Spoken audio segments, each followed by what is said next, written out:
Monsieur Filiou, bonjour. Oui, bonjour. Bon, nous sommes sur le site de la Guinguette, enfin du site de Pombonne à la Guinguette, et ce matin on est arrivé à 8h30. On vous voyait, vous attendiez avec impatience le convoi exceptionnel qui a installé ce conteneur pour remplacer la Guinguette qui a brûlé l'an dernier. Donc vous travaillez pour la société Kubner. Alors en fait au départ c'est une société qui s'inscrit dans le cadre de la mondialisation, qui proposait de l'achat et du négoce pour des conteneurs négoce de conteneurs maritimes pour tout type de clients, tout secteur, principalement pour du stockage, parce que le conteneur maritime a une pérennité, une durabilité assez exceptionnelle. Il s'inscrit aussi dans la modularité, c'est-à-dire qu'on peut le prendre et le poser à droite à gauche, et on n'est pas ad vitam aeternam ancré à un endroit. C'est ce que j'allais dire, des containers, bon, ça sert pour transporter tout type de marchandises, mais de plus en plus il y a une sorte d'aménagement, je veux dire, des containers, c'est-à-dire on détourne la fonction du conteneur.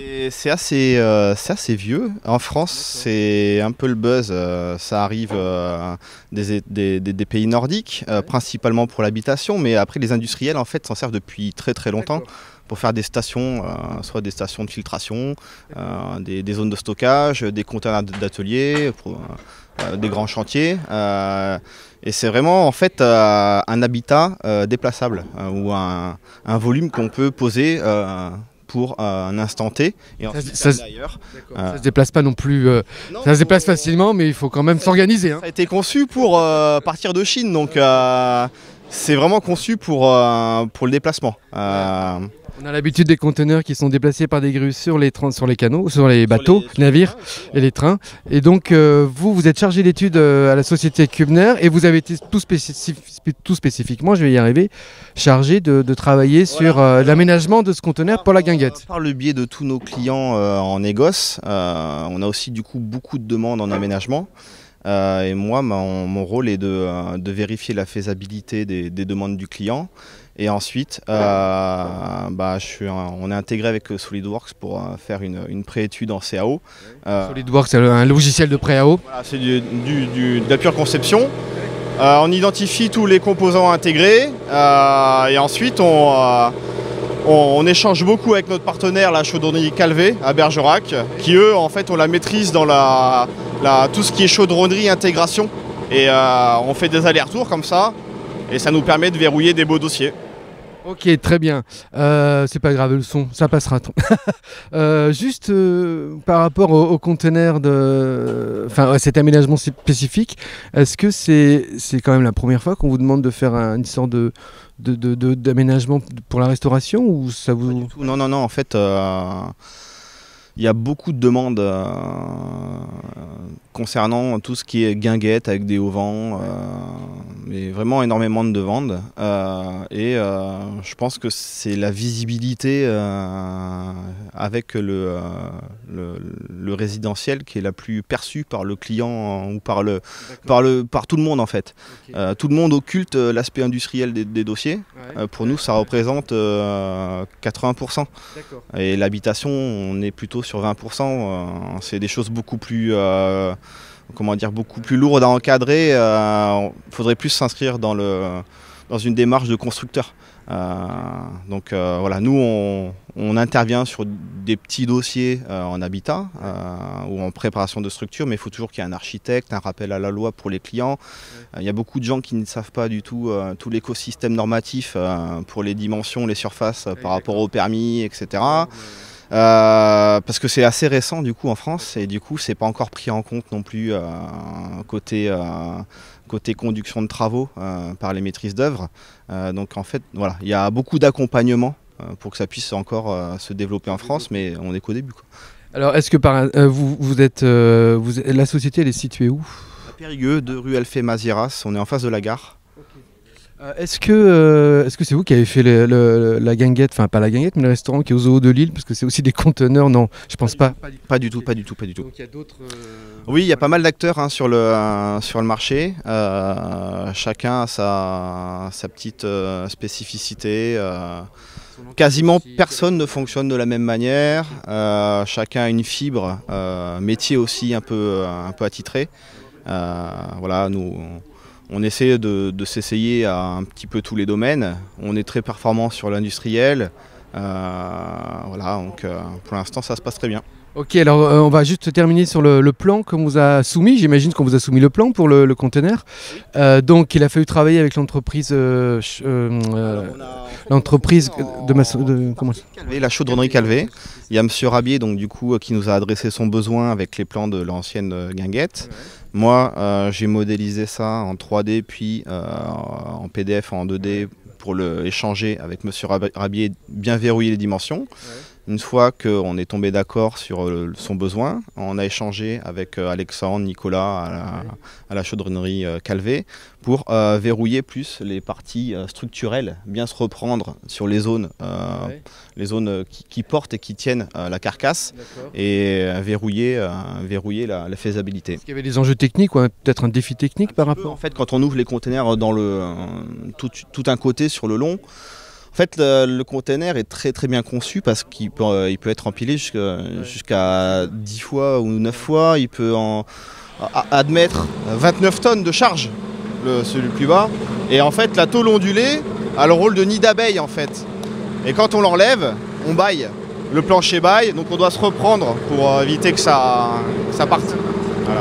Alors là, il y a un conteneur et il y en aura un deuxième, c'est ça? C'est ça. Il y a son jumeau qui va venir, qui est le même mais dans l'autre sens en fait, avec la même ouverture et qui va venir bord à bord pour faire une grande surface. Et, là on aura une surface de combien au total? Alors celui-ci il fait 33 mètres carrés, il y aura 66 mètres carrés à peu près. Ok. Voilà. Très bien, écoutez, merci beaucoup. Là, c'est qu'on pose, l'élévation elle est faite, l'étanchéité, il reste un jour de travail pour faire l'étanchéité en toiture et après on peut travailler dedans déjà. Donc là, le prochain, le jumeau, il arrive quand, vous savez? C'est déjà programmé? Dans 1 heure. Voilà. Enfin, dernière question par rapport à l'isolation. Est-ce que la tôle, c'est pas trop chaud? Il y a énormément de solutions pour pouvoir isoler un conteneur maritime. Un petit rappel en fait sur les denrées qui sont transportées depuis la Chine ou différents pays. Il y a beaucoup de choses qui sont réfrigérées. Donc nous on fait beaucoup de containers frigorifiques. Donc en fait ce sont des containers maritimes qui font chambre froide où on fait jusqu'à moins 50 degrés, jusqu'à plus 35 en maîtrise de température. Et ils sont en acier corten. À l'intérieur en fait il y a juste une âme en isolant, en mousse PU, qui permet de conserver les capacités que le groupe froid il va générer comme un frigo. Ce sont vraiment des il y a déjà un système d'isolation qui est conçu. En fait, il suffit maintenant de mettre une isolation et ça fonctionne de la même manière qu'un bâtiment en structure métal, c'est pareil. Quoi. Très bien, eh bien écoutez, merci à vous et puis bon courage pour le deuxième. Au revoir. Mathias Clamens, bonjour. Bonjour. Bon, tu vas bien? Ce matin, on vient d'assister à cette extraordinaire installation du conteneur. Donc la guinguette va bientôt réouvrir. Est-ce que tu avais une moitié de guinguette. Il manque la guette. Donc la guette arrive dans 1 heure, voilà. Est-ce que tu es content de cette installation, ça te va? Bah oui, de toute façon, de l'intérieur, ça aura à peu près la même tête que ce que ça avait avant de brûler. En surface, on est un peu moins haut, mais la surface est quasiment la même.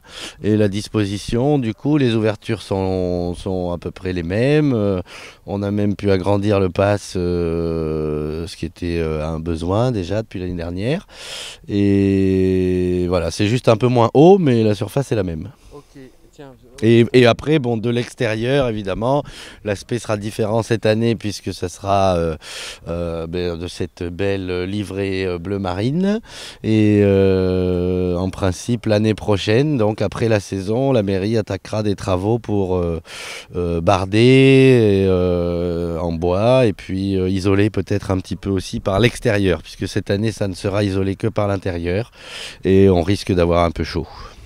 Bien, le monsieur Filiou de Cubner me disait que c'est des containers maritimes spécifiques, mais c'est vrai que ça risque de taper. Bien, est-ce que les plans, là on voit à l'ouverture, c'est la cuisine, le bar. Comment vous avez travaillé avec et l'entreprise et la mairie pour travailler en intelligence, quoi, pour mettre en place le plan que tu voulais et qui te semblait intéressant? Ça s'est fait de façon très simple, commode? Oui, en tout cas, il y avait une bonne communication entre la mairie, et donc Monsieur Rabier qui est en charge du dossier de la reconstruction, techniquement, on va dire, et moi. Donc on a, de toute façon, l'idée c'était de reconstruire à peu près à l'identique, et après par rapport aux installations électriques, avec quelques petits détails aussi de plomberie. Du coup, on a pu ajuster, et puis ensuite Monsieur Rabier, du coup, c'est lui ensuite qui était en communication avec l'entreprise Cubner qui a préparé le container. Ok, quant à l'organisation de cette gestion, puisque finalement 3 mois de retard de l'ouverture, bon, j'imagine que voilà, c'est très compliqué à mettre en œuvre. Comment tu t'es adapté à la fois en termes de, je sais pas moi, pour les salariés par exemple, et aussi en termes de propositions de ce que tu vas faire, à la fois pour les concerts, est-ce qu'il y en aura, est-ce que les menus vont changer, voilà, tous ces éléments d'organisation par rapport à l'an dernier, est-ce qu'il y aura des grands changements? Alors c'est vrai que ça a été un petit peu compliqué avant qu'on trouve la bonne solution, et avant qu'on ait des certitudes sur la date à laquelle on allait pouvoir rouvrir, notamment à cause des assurances en fait qui ont un peu fait traîner les rendez-vous d'experts et tout ça. Donc, oui, on a perdu 2 mois et demi puisqu'on aura ouvert le 15 avril. Vu le beau temps qu'on a eu en mars, on aurait peut-être même ouvert un petit peu certains week-ends de mars.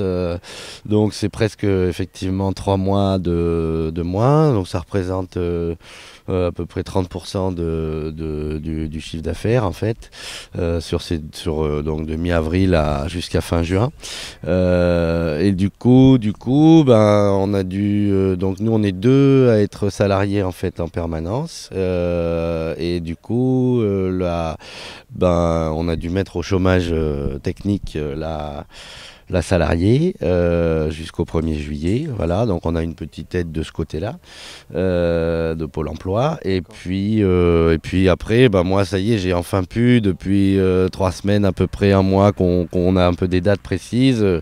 J'ai pu au moins faire la programmation. Donc voilà, ça commence dès le 5 juillet. Il y a des concerts tous les vendredis et tous les samedis. Et puis maintenant, on va travailler plus au recrutement, puisque voilà, on a pas mal de nos salariés, enfin de nos saisonniers, mais qui avaient l'habitude de revenir chaque année, qui ont dû partir ailleurs, et donc on va chercher. On a besoin d'un peu de monde en cuisine et en salle aussi là, donc on va s'en occuper maintenant. Ok, donc dernière question, parce que attends, je te déplace un tout petit peu. Dernière question sur le fait qu'il y ait un aménagement particulier avec ce conteneur. Est-ce que ça va rien changer dans l'organisation, enfin de ce que la guinguette avait l'habitude de servir au niveau des menus, ou est-ce que tu vas être obligé d'adapter? Non, en principe, on aura les mêmes conditions, les mêmes appareils et tout ça, la même puissance électrique. Donc, il n'y a pas de raison. Voilà. Puis après, maintenant, on va voir avec le nouveau chef si on change un petit peu la carte ou pas. Voilà. Donc, ouverture prévue. Ouverture prévue le lundi 1er juillet. Voilà. Très bien Mathias, bonne continuation. Et puis dans son conteneur maritime, tu es raccord avec la mondialisation, c'est parfait. Allez, bon courage.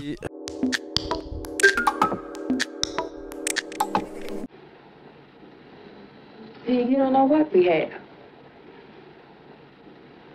You think you know what we have. You don't know what we have.